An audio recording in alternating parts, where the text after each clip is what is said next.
Bonjour à tous et bienvenue sur Campagne TV pour Terre d'Info, le JT en direct de ce 53e salon de l'agriculture qui arrive déjà un petit peu à la fin de ces journées. On est au 7e jour, vendredi 4 mars.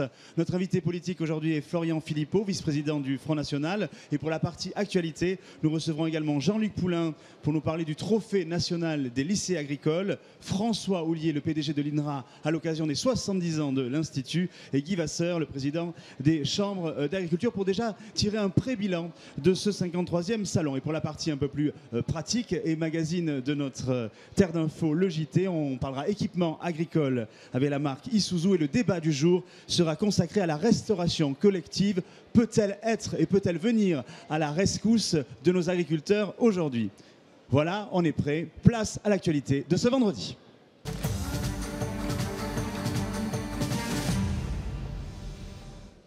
Notre invité politique, je le disais en ouverture de ce journal, Florian Philippot, bonjour. Alors évidemment, un salon qui s'est ouvert en plein contexte de crise agricole. Vous faites des propositions pour améliorer la compétitivité des exploitations agricoles. Quelles sont-elles aujourd'hui ? Bien, si vous voulez, je pense qu'effectivement c'est un salon de combat. C'est un salon qui se passe dans une ambiance très particulière parce que la crise agricole fait rage et que les paysans, les agriculteurs, raisonnablement, en ont un peu marre qu'on leur dise toujours la même chose. Alors nous, on essaie d'aller au cœur des problèmes. Et le cœur du problème, notamment, c'est la politique de Bruxelles, c'est la politique de l'Union européenne. Si on refuse d'aborder cette question clé, alors non seulement on ne pourra pas parler de compétitivité, mais on ne pourra pas parler tout simplement de survie et de vie agricole. Ce que demandent les agriculteurs, c'est de vivre de leur travail. Et pour cela, il faut déjà arrêter de les mettre en concurrence déloyale, insensée, avec des pays qui utilisent des travailleurs détachés. C'est le cas par exemple de l'Allemagne, c'est le cas de l'Espagne. Il faut arrêter d'ouvrir en permanence nos frontières en faisant de nouveaux traités de libre-échange qui font qu'on ne peut pas s'en sortir. Je parle du traité transatlantique bien sûr et on s'y oppose avec énergie. Mais vous savez que jeudi dernier au Parlement européen, tous, à droite, à gauche, au centre, ils ont ouvert un nouveau traité avec la Nouvelle-Zélande et l'Australie. Bien ça veut dire un coup de poignard dans le dos de nos producteurs de lait et dans nos éleveurs d'ovins. Ça, c'est la vérité qu'il faut dire. Agricole, c'est ça votre conception, bien sûr. Si la France ne défend pas sa propre agriculture, qui le fera ? Qui le fera raisonnablement? Personne d'autre. Donc il faut un patriotisme agricole, un patriotisme alimentaire. Vous parliez tout à l'heure, et c'est intéressant, des cantines dans l'introduction. Est-ce que nos téléspectateurs savent que 70% de la viande qui est consommée dans les cantines scolaires aujourd'hui est importée de l'étranger? Est-ce qu'il est normal que 70%, une large part de cette viande, soit importée de l'étranger? Non, bien sûr. Il faudrait pouvoir faire travailler nos agriculteurs locaux, nos éleveurs et nos éleveurs de France. Et c'est ce que nous proposons. Mais pour cela, il faut se libérer des contraintes et des dogmes stupides de Bruxelles. Mais pas du financement. Aujourd'hui, l'agriculture française est largement financée justement par l'Europe. Comment vous comptez financer justement ce patriotisme agricole que vous appelez de vos voeux? Là, je crois qu'il faut dire la vérité. La PAC, c'est 9 milliards par an en France. Elle n'est pas financée par l'Europe. Elle est financée par notre argent. Tout simplement parce que le circuit est simple. Chaque année, la France verse 22 milliards à l'Europe, qui en reverse 13 à la France, dont 9 pour la PAC. Mais entre 22 et 13, on perd 9 milliards par an. Donc en réalité, cet argent, il faudrait qu'il vienne directement de l'État français vers l'agriculture française, ce qui permettrait d'éviter d'ailleurs toutes les normes européennes qui sont insensées, qu'on n'impose pas à nos concurrents. Donc on se retrouve dans une concurrence déloyale et qui change sans arrêt. Ce qui fait que parfois, des agriculteurs doivent s'adapter, doivent changer leurs équipements, ce qui leur coûte extrêmement cher et ce qui rend la transmission plus compliquée. Oui, mais ce patriotisme agricole, finalement, ne va-t-il pas freiner nos exportations et donc du coup rendre déficitaire l'agriculture française? Non, pas du tout, parce que vous savez, vous êtes bon à l'exportation quand vous avez de bons produits, quand vous avez des savoir-faire. C'est ça la clé du commerce. La clé du commerce, c'est d'être bon, d'être capable de vendre vos produits. Mais avant de vendre toujours plus, soyons déjà capables d'assurer la production agricole pour la France. Soyons déjà capables de faire en sorte que dans les cantines, je le disais, des écoles, des collèges, des lycées, ce sont des millions de repas par an, on serve de la viande française, et très majoritairement, vous voyez. Et ensuite, pour l'exportation, moi j'ai confiance dans nos agriculteurs. Ils ont un savoir-faire qui est millénaire, et en même temps, ils sont innovants, et en même temps, ils ont envie de vivre. Parfois, on parle de suicide. Non, il n'y a pas de suicide, il y a un assassinat. Ça, c'est vrai. Mais quand on entend, nous, sur le salon, moi j'ai accompagné Marine l'autre jour, et qu'un agriculteur lui dit, vous savez, un producteur de lait, en ce moment, je vends plus cher mon fumier que mon lait. bah, je crois que cette phrase, elle résume tout. Si on en est là aujourd'hui, c'est qu'on a fait fausse route. Et il est temps donc de changer de route, mais il est temps de le faire très très vite, parce que ça urge. Ça veut dire que vous accueillez donc favorablement les propositions de François Hollande samedi dernier, c'est-à-dire la baisse des charges, la fin de la surtransposition des normes avec la mise en place d'un comité des normes. Ça va dans le sens que vous voulez. En réalité, François Hollande crée un nouveau comité, une nouvelle norme pour essayer de simplifier les normes. Donc déjà, ça commence mal. Ça, j'y crois pas du tout. Ça fait 20 ans qu'on en parle et que ça n'est pas fait. Concernant les baisses de charges, bah, tout le monde les prendra, bien sûr, mais ce sera temporaire. Ça ne règle pas structurellement le problème. Et attention, moi, je préviens d'une chose. Attention à ce que dans 2 mois, dans 2-3 mois, la Cour de justice de l'Union européenne ne dise pas « Oh, bah, ces charges, en réalité, cette baisse des charges était illégale ». Et donc vous devrez rembourser à l'État français. Ça s'est déjà produit pour le fruit et le légume par exemple, et pas simplement. Ça, c'est ce qu'a fait François Hollande. Moi je comprends l'accueil qu'il a eu, parce que c'est un peu se moquer des agriculteurs en réalité. Certains lui ont même dit, ou on dit à Valls, pardon, on dit au Premier ministre, vous êtes les pantins de l'Europe. J'ai entendu ce mot. Oui, c'est vrai. Il ne faut pas être les pantins. Il faut être actif et il faut être en capacité d'agir. Mais pour cela, il faut avoir les manettes, il faut avoir le courage. Autre effet de levier pour les agriculteurs, pour avoir des prix rémunérateurs, comme ils l'appellent aussi de leur vœu, c'est justement de pouvoir peser dans les négociations commerciales entre les distributeurs et les agriculteurs. Et là aussi, quels moyens de pression peut-on avoir sur les entreprises privées ? Eh bien là, il faut redonner évidemment plus de poids aux producteurs. Aux PME en général et aux PME que sont les exploitations agricoles. La loi LME doit être revue totalement parce qu'elle a donné un poids beaucoup trop important aux distributeurs. Et ça, c'était de la responsabilité à l'époque de Sarkozy. Donc on doit agir là-dessus.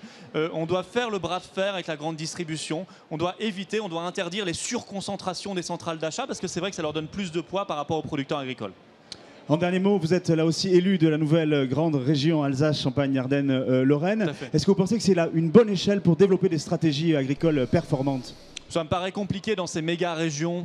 Moi, je suis effectivement élu en Alsace, Champagne, Ardennes, Lorraine. J'y vais juste après. Ça me paraît compliqué. Ces régions sont trop grandes et elles ont des terroirs qui sont trop différents les uns des autres. Moi, je pense que c'est à la puissance publique d'agir, mais c'est surtout à la puissance publique de permettre aux agriculteurs de vivre de leur travail. C'est la première des choses à faire. Merci Florian Philippot d'avoir accepté de venir sur le plateau de Terre d'Info, le JT. On continue l'actualité du jour avec le trophée national des lycées agricoles et j'ai le plaisir d'accueillir Jean-Luc Poulin, donc, qui est président de ce 53e salon de l'agriculture. C'est vrai que c'est important chaque année de mettre à l'honneur le travail et l'efficacité des lycées agricoles français. Et c'est vrai que le trophée en est une bonne occasion. Jean-Luc Poulin. Oui, bonjour. Effectivement, le trophée est un concours qui est destiné aux jeunes des lycées. C'est les agriculteurs de demain, c'est les gens qui feront le salon de l'agriculture de demain. Et ça leur permet de se motiver sur différentes phases. D'abord, une phase en amont qui a lieu dans les lycées, qui est la création d'un blog et d'une affiche. Et puis, quand ils ont fait ça, ils viennent ici sur le salon. Et là, ils ont une compétition de présentation de leurs animaux qui est de plus en plus prisée, de plus en plus suivie. On arrive à 49 ou 50 lycées cette année qui vont faire le concours. Et les jeunes sont très motivés pour le faire, quel que soit le niveau de formation, que ce soit du BEP jusqu'à l'ingénieur. Alors plus qu'une compétition, c'est un parcours éducatif, on peut dire ? C'est un parcours éducatif. On apprend à faire un blog, on apprend à faire une affiche, on apprend à préparer un animal en le nourrissant, en le présentant. Vous savez, l'enseignement agricole dépend du ministère de l'Agriculture. C'est un enseignement de qualité et d'excellence. Et ce qu'on fait ici sur le salon y contribue ou participe. Vous le faites avec le Sénéca ou qui est en charge de cette organisation en fait ? Alors, tout ce qui est concours sur ce salon est une copropriété du ministère et du Sénéca, 50-50. Alors, concours des produits, concours des animaux et aussi concours des jeunes. On a plusieurs concours de jeunes. On parle du TNLA, du Trophée national des lycées agricoles, mais il y a aussi un concours des jeunes de jugement du bétail et un concours des jeunes de jugement des vins. Donc on a la chance d'avoir 3 demi-finalistes, je crois, c'est bien ça, qui ont accepté d'être avec nous sur ce plateau, dont une fille, Julie. Est-ce qu'on peut passer le micro à Julie ? Julie, vous êtes occupée de quel type de race ? Une Primo Holstein. Et vous venez de quel lycée ? Du lycée agricole de Courcelles-Chaussy en Lorraine. Et participez justement à ce trophée national, vous êtes en demi-finale, c'est ça ? Oui, voilà. Ça représente quoi pour vous ? Bah, c'est énorme, c'est une sacrée fierté quand même. Avec un père agriculteur également aussi, ça fait vraiment très très plaisir.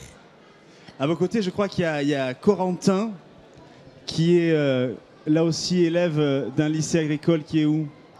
Dans la Nièvre, donc au sud de la Bourgogne.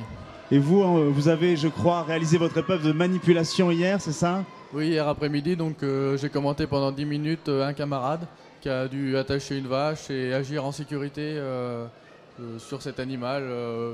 Donc c'est vraiment un côté pratique qu'on peut faire tous les jours. C'est combien de temps de préparation avant de venir au salon pour pouvoir participer à ce trophée? C'est beaucoup de temps depuis début octobre avec notre groupe, donc que ce soit pour le blog, que ce soit pour chercher des financements, pour nous accompagner. Un professeur qui est là aussi pour nous encadrer, pour nous aider au niveau administratif. L'affiche, donc c'est beaucoup de temps et très régulièrement, donc 2 à 3 fois par semaine, les soirs, on se réunit. Jean-Luc Poulain, je crois que justement, ce concours, ce trophée national des lycées agricoles n'est pas ouvert uniquement aux lycées français? Non. En ce qui concerne les vins, c'est un concours européen. En ce qui concerne le jugement de bétail aussi. Et en ce qui concerne le TNLA, alors il va peut-être falloir qu'on retire le N, le trophée national des lycées agricoles. On va peut-être l'appeler tout simplement le trophée des lycées agricoles, puisque maintenant on l'ouvre à l'international et il y a des équipes concurrentes qui viennent hors de nos frontières. Justement, on a Lionel qui est belge, c'est bien ça. Vous venez d'où? De la province de Liège. Et votre lycée agricole se situe à Liège aussi? Non, à l'Arrêt, c'est une ville près de Spa. Et vous avez présenté une vache de race limousine, c'est bien ça? De race limousine, et ce n'est pas une vache qui vient de Belgique. On a une collaboration avec le CFA du Sahel du Nord qui nous a prêté leur animal. Une vache limousine avec Sauveau. Et justement, en tant que lycée agricole belge, qu'est-ce qui vous a poussé justement à venir tenter ce trophée national des lycées? On pense que pour les jeunes agriculteurs, il faut pouvoir se vendre, il faut pouvoir faire notre pub, il faut pouvoir plaire au public. Et ça faisant parler de nous à Paris, c'est déjà un bel exemple pour l'agriculture, pour pouvoir parler de nous et parler de nos produits et se faire vendre.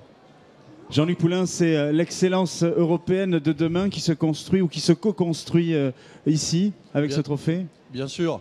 Il y a longtemps que notre agriculture est européenne, depuis les prémices de la politique agricole commune, quand nous étions que 6 pays. Et je ne vois pas pourquoi ça s'arrêterait, puisque de toute façon, on est de plus en plus international et on livre de plus en plus nos produits à l'international. S'ouvrir au-delà de nos frontières me semble être un pari sur l'avenir qui n'est pas très risqué. Alors, on est au stade aujourd'hui, un vendredi des demi-finales. La finale, c'est dimanche, c'est bien ça? Demain, la finale. Dimanche, c'est la remise des prix. Non, donc demain, la finale et donc dimanche, la remise des prix. On croise les doigts pour vous tous et pour vous toutes. Merci d'être passé par ce plateau. Et sachez qu'on sera là aussi toujours le reflet de cette jeunesse agricole française.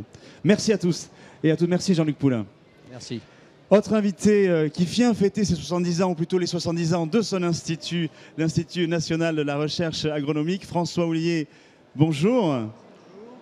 Bienvenue. Bonjour. Bienvenue sur le plateau de Terre d'Info, le JT. Alors j'ai dit 70e anniversaire. Alors évidemment, il y avait toute une programmation spéciale durant ce salon pour fêter cet anniversaire. Est-ce que vous pouvez nous les résumer? Eh bien, sur ce salon qui était celui des 70 ans, on a essayé de faire vivre à la fois la commémoration avec des outils originaux pour parcourir par une grande fresque soit 250 faits marquants de l'histoire de l'Institut.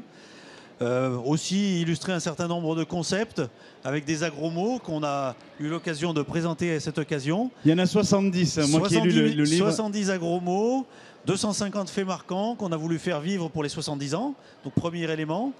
Deuxième élément, on a voulu décrire la science telle qu'elle se fait actuellement. Donc pour cette édition, les 17 centres de l'INRA étaient présents. Les 13 départements de recherche de l'INRA étaient présents, nos grands partenaires, le synchrotron Soleil était présent, le GIP GVS était présent. Donc ça, c'est la science du moment. C'était aussi la science a du goût, avec des collègues qui sont venus nous présenter les collections d'agrumes, les jus de raisin qu'on fait à partir de nos collections de vignes qui sont dans le sud de la France. Et puis le troisième grand élément, c'était la mise en perspective pour le futur. Ne pas regarder simplement ce qui se fait aujourd'hui, ce qui se faisait dans le passé, mais c'était parler notamment d'agriculture innovation 2025 à l'occasion d'un colloque lundi dernier et puis de 10 rencontres qui se déroulent encore aujourd'hui sur le stand de l'Institut en lien avec l'ACTA, en lien avec IRSTEA, parce qu'on a voulu montrer que la recherche agronomique, elle parlait d'une seule voix. Mais c'est vrai que sur tous ces nouveaux concepts qui sont intégrés dans l'agriculture, on en a beaucoup parlé l'an dernier, notamment l'agroécologie, mais aussi la bioéconomie. La recherche aujourd'hui est fondamentale pour tracer les perspectives de l'agriculture de demain avec des scénarios prospectifs qui sont différents. Et on a revu depuis une dizaine d'années l'importance là aussi de la recherche dans dans l'évolution sociétale française, puisque il faut prendre aussi en compte l'évolution sociale, le réchauffement climatique et ses évolutions économiques. C'est bien ça? Ah ben là, l'idée, effectivement, c'était de pouvoir donc mettre en perspective, se donner une sorte de feuille de route à 10 ans, en tenant compte à la fois des attentes de la société, qui veut des produits de bonne qualité, à des prix qui soient compétitifs, des attentes des citoyens qui veulent un environnement lui aussi de qualité, puis des attentes du monde agricole qui veut effectivement de la performance. Donc à l'occasion de la mission qui nous avait été confiée sur Agriculture Innovation 2025 par les ministres de la Recherche d'une part et de l'Agriculture d'autre part, on a essayé de tracer un certain nombre de perspectives qui soient robustes à différents scénarios agricoles et puis qui soient aussi en phase avec ce qui se fait à l'étranger chez nos grands homologues. Donc à cette occasion-là, on a tracé des perspectives dans le domaine de l'agroécologie, c'est-à-dire produire autrement en s'appuyant mieux sur le fonctionnement naturel des écosystèmes.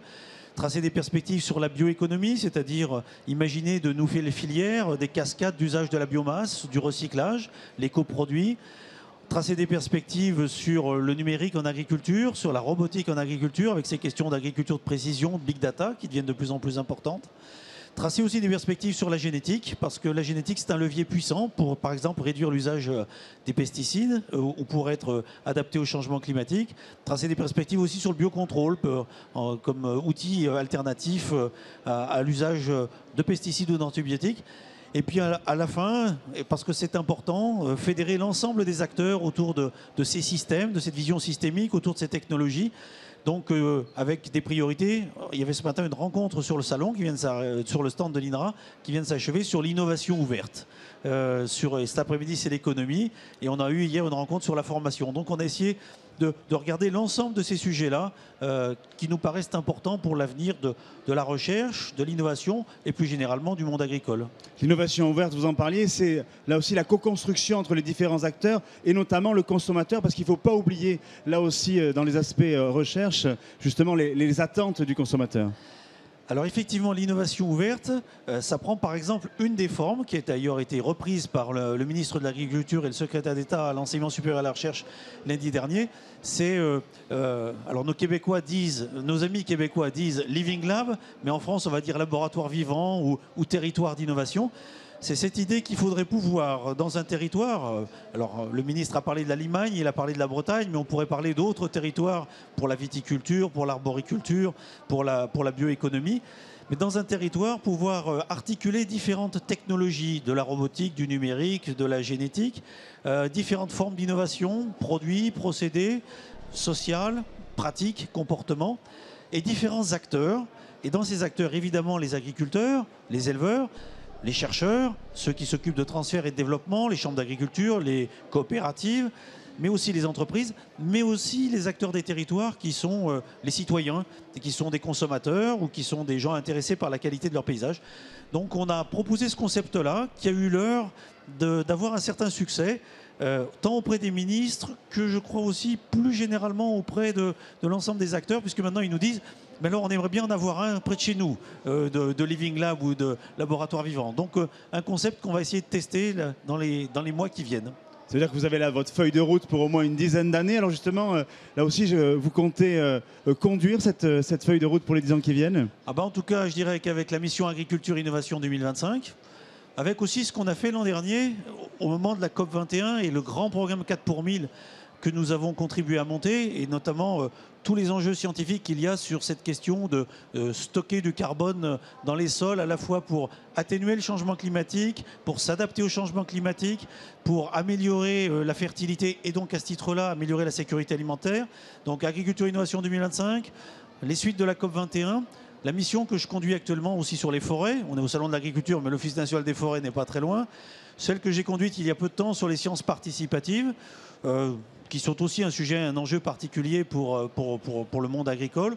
puisqu'on fait dans d'autres domaines de l'alimentation, de la nutrition, de l'environnement, bah, ça donne envie effectivement de continuer à participer à ces belles aventures collectives, d'une certaine manière d'être dans ce cœur du réacteur de la recherche agronomique, puis en lien avec des partenaires qui sont tout à fait intéressants, le CIRAD à l'international, l'IRSTEA en France, les instituts techniques aussi ici en France. Donc oui, une très grande envie de continuer à poursuivre dans cette voie. C'est ce que nous vous souhaitons, François Ollier. Merci d'avoir été notre invité. On rappelle le titre du livre édité pour les 70 ans, Agromont, aux éditions Quail. Voilà, merci donc François Ollier, à très bientôt. Merci On retrouve en duplex le président des chambres d'agriculture, Guy Vasseur, bonjour. Bonjour Guy Vasseur. On arrive à la fin de ce 53e salon, quasiment en tout cas à la fin de ce 53e salon de l'agriculture, qui a été évidemment marqué par la crise agricole et par un certain nombre, une ambiance on va dire un petit peu tendue. Quels sont justement, quel est le ressenti et les réponses des chambres d'agriculture aujourd'hui ? Je crois que Guy Vasseur ne m'entend pas, donc je pense qu'on va le retrouver en duplex tout à l'heure. Ce sont bien évidemment les aléas du direct. On va passer en attendant à mon invité suivant. Vous le disiez, on parlait d'équipement des agriculteurs. Là aussi, il y a des nouveaux types d'équipements. On en a eu un sur notre plateau. On a un pick-up qui illustre notre plateau depuis le début de cette semaine. Philippe Vallier, bonjour. Bonjour. Vous êtes directeur commercial du réseau Isuzu. Alors justement, est-ce que vous pouvez nous présenter cette gamme de véhicules et ce type de véhicules ? Bien entendu. Alors Isuzu, je tiens juste à préciser, Isuzu c'est une marque japonaise qui existe depuis 1916. Donc cette année nous fêtons le centenaire tout de même. Ce n'est pas rien. Isuzu c'est une gamme de pick-up qui va du simple cabine au double cabine. Isuzu a différentes clientèles, dont la cible qui reste quand même l'une des plus importantes pour nous, ce sont les agriculteurs, les éleveurs, le monde agricole en l'occurrence, oui. Alors pourquoi justement ça représente, j'allais dire, un public et une cible qui est importante ? Alors, je serais tenté de dire que c'est un formidable outil de travail. Nous remorquons 3,5 tonnes. Donc aujourd'hui, dans le monde agricole, on est toujours sujet à tracter des remorques assez lourdes avec du matériel derrière. Nous pouvons charger 1000 kg dans la benne. On a une motorisation qui permet un taux de consommation assez faible. Et puis aujourd'hui, c'est vrai qu'en termes de performance mécanique, on est très bien positionné puisqu'on en est quasiment le leader mondial du pick-up aujourd'hui. Alors justement, ce type de véhicule est surtout reconnu pour sa robustesse. Là aussi, est-ce que vous pouvez nous en dire un mot ? Ah oui, c'est un véhicule, en fait. La philosophie d'Isuzu, c'est de construire toute une gamme d'utilitaires à la base, mais on part déjà du camion pour faire notre pick-up, contrairement à d'autres qui partent du véhicule normal, du VP traditionnel pour en faire un véhicule utilitaire. Donc la philosophie du camion, bien sûr, c'est de construire pour durer, donc faire des châssis très performants, très élastiques, bien sûr, mais très résistants. Une motorisation déclinant du monde du camion en fait, voilà. Et aujourd'hui, on en est arrivé à un résultat quand même qui n'est pas des moindres. Vous pouvez le voir, c'est un exemple le plus flagrant aujourd'hui dans le monde agricole, c'est l'exemple type. Alors justement, si nos amis téléspectateurs qui nous regardent veulent aller voir justement les différents modèles que vous avez dans la marque, où on peut les trouver en France ? Nous avons 86 concessionnaires en France, donc il faut savoir juste que la gamme Isuzu accuse 12 ans d'ancienneté en termes de commercialisation de pick-up aujourd'hui, donc la marque est récente en France, je parle, qui est quand même le 3e marché européen du pick-up. Pour nous, en l'occurrence. Donc 86 départements, on couvre 85% du territoire français. Donc je veux dire, on arrive à satisfaire toute la demande. Alors justement, adressez-vous à nos professionnels, ceux de l'agriculture, et qu'est-ce que vous pouvez leur dire en conclusion pour les convaincre ? Je serais tenté de dire contactez nos points de vente parce que forcément vous aurez un accueil bien chaleureux et puis surtout toute une gamme à votre service parce que nous avons pris une prestation assez performante et dynamique qui intéresseront forcément tout le monde. Juste un petit détail qui est fiscal, tous nos véhicules ne sont pas écotaxés, vous n'avez pas de TVS non plus. Avec la récupération de la TVA sur les simples cabines et les cabines approfondies comme le modèle ici présent sur le stand. Voilà. Merci Philippe Vallier. Merci à vous. À bientôt. On va retrouver maintenant sur le plateau Guy Vasseur, puisque a priori on avait un petit problème d'oreillette. Donc je vous demande d'accueillir Guy Vasseur, le président des chambres d'agriculture. Ce que je vous posais comme question tout à l'heure, c'est-à-dire on arrive à la fin de ce salon d'agriculture qui a été, on va dire, dans un climat un petit peu, qui s'est passé dans un climat un petit peu tendu. Quel est votre regard justement sur cette semaine écoulée ? Bien, écoutez, le salon de l'agriculture finalement se déroule. C'est vrai que les premiers jours ont été plus que tendus. C'est encore tendu parce que le climat de l'agriculture est difficile. L'angoisse des agriculteurs donc est là.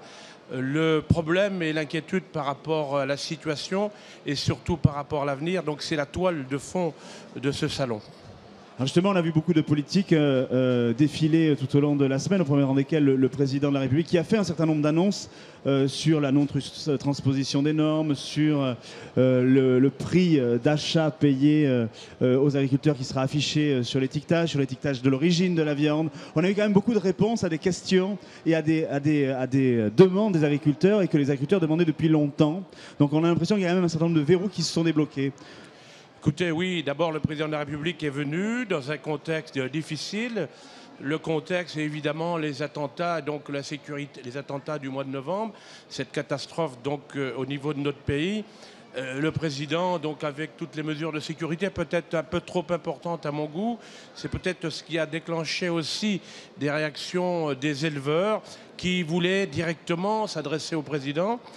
Mais derrière cela, donc à la fois le courage d'être venu et puis, comme vous venez de le dire, un certain nombre d'annonces. Ce que nous espérons, c'est que ces annonces sont effectivement intéressantes, mais il ne faudrait pas que ce soit comme les promesses, c'est-à-dire qu'elles n'engagent que ceux qui les reçoivent.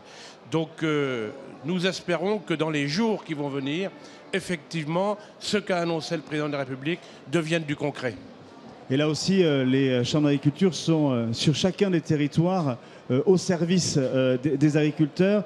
Comment justement vous pouvez faire en sorte d'accompagner les agriculteurs pour retrouver de la compétitivité aujourd'hui ? Écoutez, nous avons une action permanente par rapport aux coûts de production. La diminution effectivement des charges, c'est un des éléments, mais nous ne maîtrisons pas effectivement ni les cours mondiaux par rapport aux produits que nous vendons, par rapport à ceux que nous achetons pour produire. Nous ne maîtrisons pas aussi au niveau donc, des différentes mesures qui sont prises sur notre territoire à travers des normes qui sont franco-françaises, où la France en rajoute par rapport à l'Europe. Ce que la Chambre d'agriculture peut faire en termes d'accompagnement, c'est surtout donc une bonne gestion des intrants, faire en sorte d'allier économie et environnement. C'est notre travail au quotidien. Alors, il y a un autre sujet qui est revenu sur la table toute la semaine, c'est celui de notre faible poids en Europe pour peser justement dans les négociations européennes et dans les négociations internationales. Là aussi, est-ce que les chambres ont une action au niveau européen pour faire en sorte que la voix française soit le mieux entendue possible ?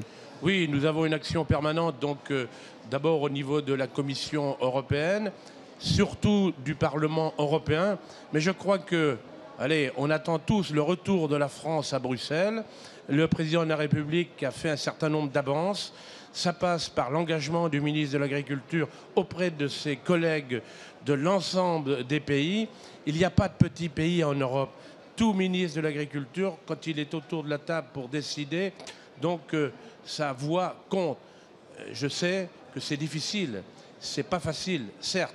Mais l'engagement de la France, ça doit être donc d'aller entraîner, alors dans une démarche peut-être d'abord avec les Allemands, mais il y a aussi l'Europe du Sud, avec laquelle on est en permanence en accord. Pourquoi pas donc partir donc de ces deux points pour aller faire le tour des capitales. C'est du travail du ministre de l'Agriculture, c'est aussi du travail du président de la République vis-à-vis des premiers ministres et évidemment enfin, des chefs de gouvernement et des chefs d'État. Donc il faut être plus présent à Bruxelles, c'est ce que vous nous dites ? Écoutez, la France n'a pas vocation à ne pas être présente à Bruxelles. Le constat, c'est qu'elle l'est moins. Pourquoi l'est-elle moins ? Pour un certain nombre de raisons que je n'ai pas le temps d'expliquer. Mais après tout, moi, je m'en moque des raisons. Ce que je veux, c'est que la France soit présente, que la France donne aussi un élan par rapport à la construction européenne. Aujourd'hui, il y a un désamour de plus en plus important des Français vis-à-vis de l'Europe. Ce n'est pas que les agriculteurs, mais des Français vis-à-vis de l'Europe. Il y a un désamour de plus en plus important des jeunes vis-à-vis de l'Europe.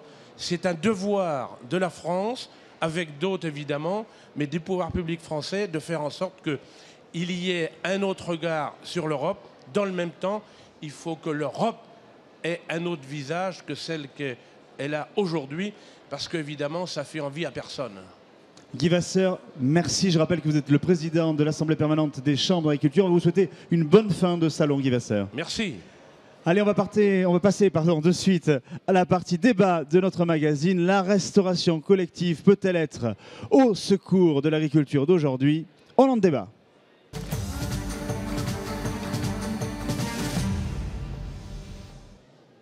Et on en débat en compagnie de nos deux invités. Christophe Lenartz, bonjour. Bonjour. Vous représentez le syndicat Jeunes Agriculteurs. Vous êtes chargé de l'approvisionnement local, c'est bien ça? Exactement. Et vous êtes agriculteur vous-même? Et je suis agriculteur dans le Gers. En face de vous, Thierry Audemars, vous êtes directeur de la restauration collective de la commune de Villeurbanne, c'est bien ça? Bonjour, c'est tout à fait ça, oui. Alors on va voir justement comment la restauration collective peut être au service d'un développement, en tout cas d'une certaine agriculture. Je vous rappelle que si vous voulez là aussi poser vos questions à nos invités, vous pouvez le faire via nos réseaux sociaux, notre page Facebook Campagne TV, notre Twitter TDI et JT, mais aussi nos deux sites internet, celle de nos partenaires www.pleinchamp.com et notre site www.campagnetv.com, et nos invités y répondront en fin d'émission. Alors Christophe Lenartz, qu'est-ce que représente justement le modèle de la restauration collective et quel type de diversification en tout cas ça peut apporter aux agriculteurs aujourd'hui? Qu'est-ce que ça peut apporter? Ça peut apporter une source de débouchés pour le monde agricole et notamment de la valorisation de nos produits. À l'heure actuelle, il y a quasiment un repas sur deux qui se fait en restauration hors foyer. Et là-dessus, il faut vraiment que l'on arrive à positionner aujourd'hui nos produits agroalimentaires français. On fait des très bons produits en France et c'est quand même terrible, on n'arrive pas toujours à les mettre dans les assiettes des collèges, des lycées et tout le reste. Et là-dessus, il faut que tout le monde s'implique, nous, professionnels, aussi nos politiques, pour aller plus loin là-dessus. Mais est-ce que ça peut justement être aussi un élément de réponse à un secteur filière en crise? Je pense notamment à toutes les filières de l'élevage.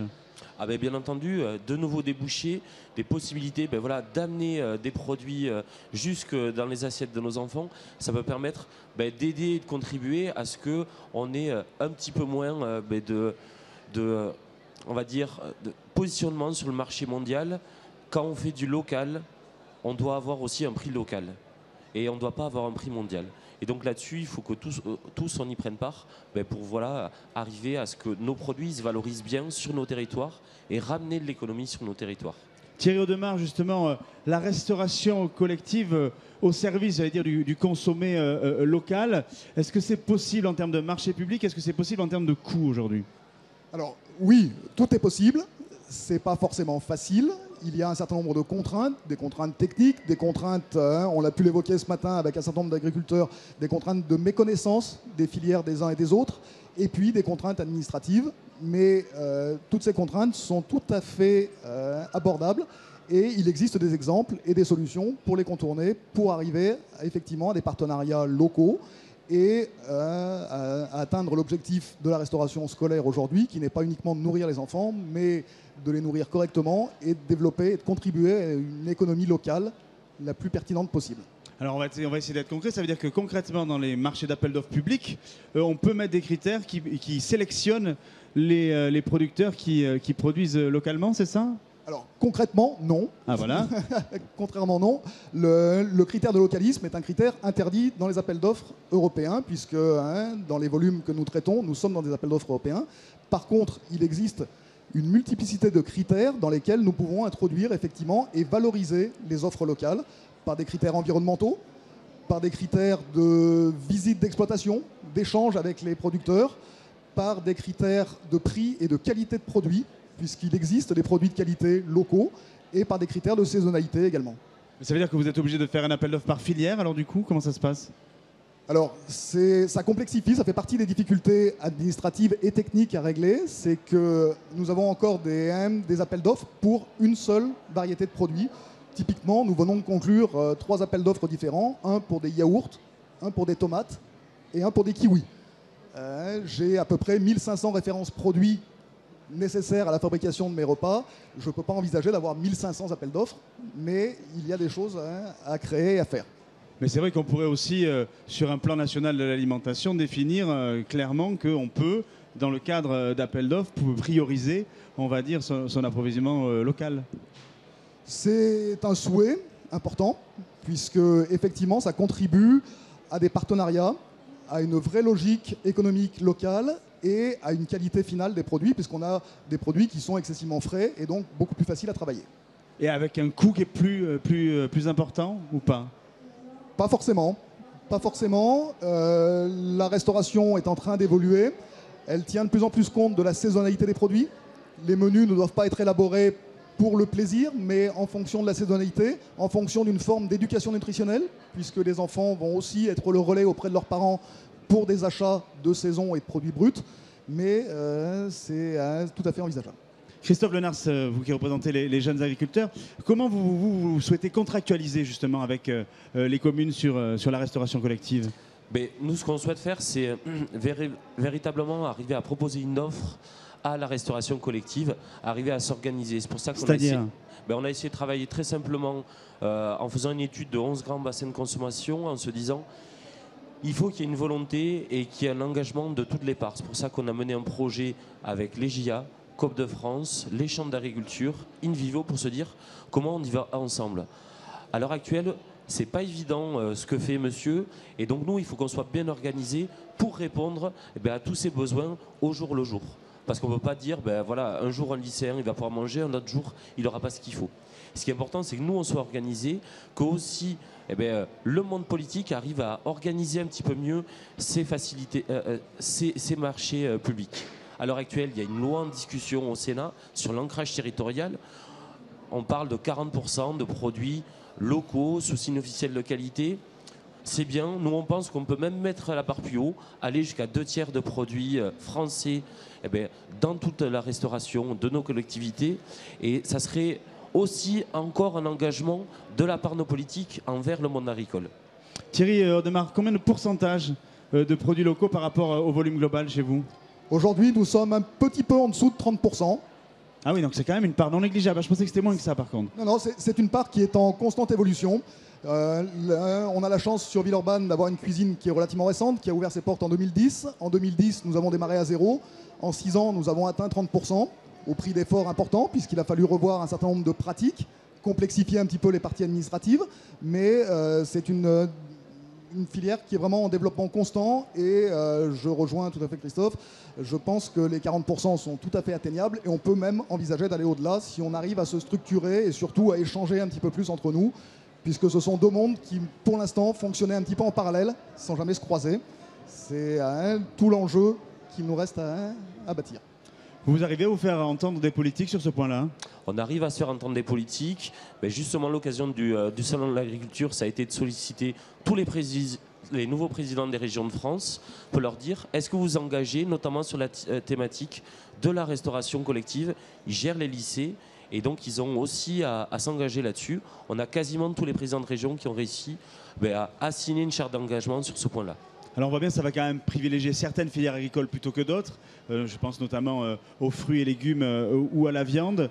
Comment là aussi vous allez gérer la complexité de pouvoir développer ce type de partenariat sur l'ensemble des filières?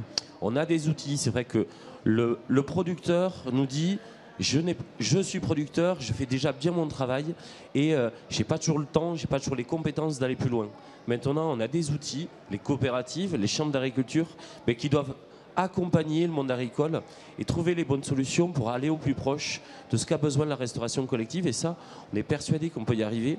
C'est pour ça qu'on a fait cette étude-là en lien avec le ministère de l'Agriculture en se disant on doit trouver des solutions et que cette belle réflexion ne soit pas que confidentielle, qu'elle se développe sur l'ensemble du territoire. La difficulté, Thierry Audemars, c'est que finalement, ça ne va pas quand même dans le sens du temps parce que finalement, c'est avoir une cantine centrale, préparer ses produits avec les produits locaux et donc du coup, c'est avoir du personnel communal supplémentaire. Donc on n'est pas trop dans le sens quand même du temps. Oui et non. Oui et non. Le raisonnement global, le raisonnement doit être global. Effectivement, nous avons depuis 2 ans remis en place ce qu'on appelle une légumerie, c'est-à-dire une structure qui est capable de transformer, de laver, d'éplucher et de transformer des légumes pour pouvoir les cuisiner ensuite. Effectivement, ça nécessite du temps, ça nécessite des hommes, mais l'achat local de saison de produits bruts revient bien moins cher que l'achat de produits manufacturés industriels surgelés. Et effectivement, la différence peut tout à fait être absorbée. Aujourd'hui, nous avons un coût matière de repas qui s'établit aux alentours d'1,50 € et nous arrivons à tenir ces objectifs avec des produits locaux et avec du travail humain complémentaire.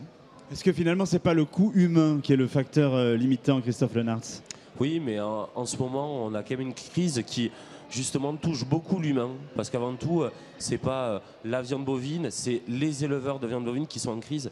Donc si on veut parler d'humain, faisons-le, créons des véritables partenariats par rapport à cela. Alors, on va prendre les questions de nos internautes et de nos acteurs des réseaux sociaux. Je vous propose de prendre la première question, la question de Marie. Le bio et les produits labellisés, sont-ils vraiment accessibles à des cantines qui dépensent en moyenne moins de 2 € par repas pour le coût matière? C'est ce que vous disiez, Thierry Audemars. Thierry Audemars, est-ce que le bio et les produits AOC, c'est envisageable? C'est envisageable, c'est de plus en plus compliqué parce qu'il y a effectivement un aspect économique non négligeable. Aujourd'hui, le prix des produits bio se situe entre 30 et 50% au-dessus du prix des produits conventionnels. Typiquement, je vous parlais tout à l'heure des approvisionnements que nous avons mis en place sur des yaourts ou sur des kiwis ou sur des tomates. On était sur des variations de cet ordre-là, de l'ordre de 40% en supplémentaire. Et nous n'avons pas pu franchir ce pas-là. Nous avons privilégié une offre locale, mais pas encore bio. Question suivante, question de Christine des Alpes. Vous voulez répondre, c'est ça, Christine? Non. Christine des Alpes, les restaurants collectifs sont-ils obligés d'afficher la provenance de la viande proposée? Alors, oui. Thierry Audemars, oui. Oui, il y a une obligation réglementaire de tracer la viande, l'ensemble des viandes qui sont servies dans les cantines scolaires. Et nous avons la chance, nous, sur la plupart des filières bovines, filière avicole et filière porcine, de pouvoir nous approvisionner en viande française et pour certaines en viande locale. Il y en a d'autres qui sont un peu plus difficiles. L'agneau, par exemple, nous n'avons pas trouvé d'agneau français, mais l'ensemble de ces services sont tracés et affichés à l'ensemble des consommateurs. Question suivante, celle de Philippe de l'Ain. Que signifie s'approvisionner en local? Y a-t-il un nombre maximum de kilomètres défini pour les fournisseurs? Ça, c'est une excellente question. Christophe Lenartz. Je crois qu'il faut être très pragmatique. Nous, à l'heure actuelle, on parle du consommer local pour que nos filières sur le territoire, elles vivent et que les agriculteurs vivent. Ensuite, bien entendu, on est d'accord, aujourd'hui, aller servir de la banane, on ira chercher en Guadeloupe, là où est-ce qu'on sait très bien la faire. Mais avant tout, essayons d'aller voir ce qu'il y a directement derrière notre porte. Essayons de trouver le bon liant qu'il y a entre nous. Et c'est ça qu'on essaie de faire au maximum. Après, afficher 10, 20, 30 km, à quoi ça sert? Avant tout, essayons d'être pragmatiques. C'est une question, comme il a dit, de volonté avant tout. Et c'est une question d'organisation. Le reste, j'ai envie de dire, l'intendance suivra.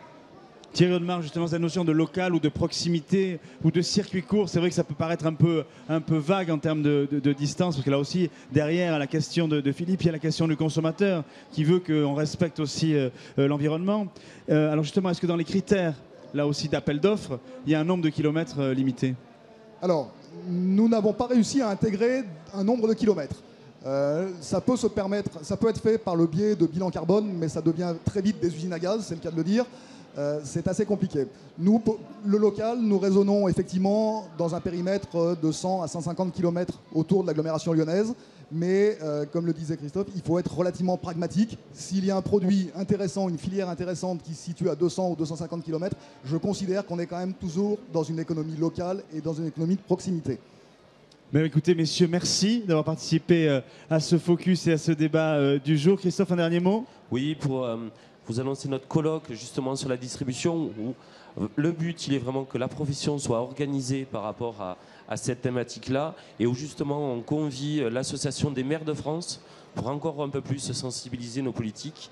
C'est le 24 mars à Paris, sur le village du Crédit Agricole.